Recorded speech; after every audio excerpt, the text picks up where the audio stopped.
Good morning बच्चों। आज हम सीखने जा रहे हैं कक्षा तीसरी का लेसन ज्ञान का दीपक। दो यात्री एक आश्रम में ठहरे हुए थे। वे दोनों क्षत्रिय थे और रात्रि में विश्राम कर रहे थे। दो यात्री थे, यात्री यानी कि राहगीर, पैसेंजर। वो चलते चलते जा रहे थे और रात्रि का समय हुआ था, इसलिए एक आश्रम में विश्राम कर रहे थे। आश्रम यानी कि यात्रियों के लिए विश्राम गृह, जहाँ पर रुककर यात्री कुछ देर आराम कर सकते हैं। विश्राम यानी कि आराम करना, रेस्ट करना। वहां पर एक दीपक बेचने वाला व्यक्ति आया। जिस आश्रम में दो यात्री रुके हुए थे, उस आश्रम में एक दीपक बेचने वाला व्यक्ति आया। वह श्रम करने वाला एक गरीब श्रमिक था। श्रमिक अर्थात मजदूर था, जो दीपक बेचकर कुछ पैसे कमाता था। एक यात्री ने उससे दीपक खरीद लिया ताकि रात्रि में बिना परेशानी के बाहर निकल सके। जिस आश्रम में दो यात्री रुके हुए थे, उस आश्रम में रात्रि के समय एक दीपक बेचने वाला व्यक्ति आया और उस दीपक बेचने वाले व्यक्ति के पास से उस दो यात्रियों में से एक यात्री ने दीपक खरीद लिया, यह सोचकर कि अगर हमारे पास दीपक रहेगा तो रात्रि में भी हम प्रवास कर सकेंगे, कुछ भी परेशानी नहीं आएगी। दूसरे यात्री ने सोचा, मुझे दीपक खरीदने की क्या जरूरत है, मैं तो इसके साथ ही चल पड़ूंगा।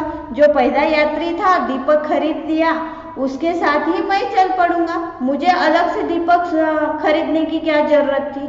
ऐसे दूसरे यात्री ने सोचा और वह दीपक नहीं खरीदा। थोड़ी देर होने के बाद पहला यात्री दीप लेकर रात में ही चल पड़ा, क्योंकि उसके पास क्या था, दीपक था। इसलिए पहला यात्री विश्राम करने के बाद आश्रम से अपने आगे की सफर के लिए निकल पड़ा। दूसरा यात्री भी उसके साथ ही निकल पड़ा। थोड़ी दूर जाने के बाद पहला यात्री एक और मुड़ गया और दूसरे यात्री को उसके विपरीत दिशा में जाना था। विपरीत अर्थात अपोजिट साइड में जाना था। उसके दूसरे यात्री के पास दीपक नहीं था, इसलिए उसे वहीं पर रुकना पड़ा, क्योंकि रात का समय था।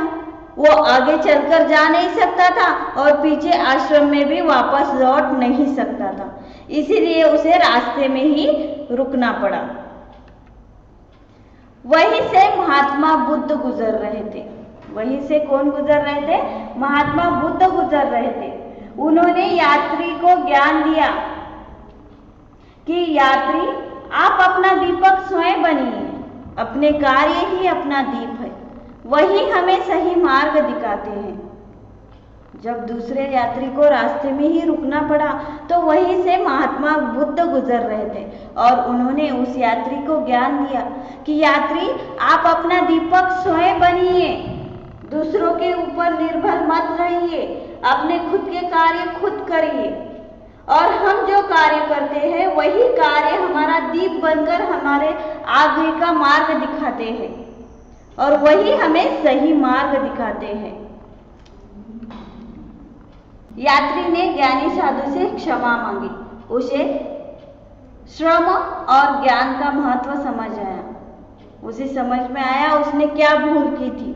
उसे अपनी गलती का एहसास हुआ और इसलिए वो महात्मा बुद्ध से माफी मांगने लगा। तो बच्चों, इस पाठ के माध्यम से हमें क्या सीख मिलती है?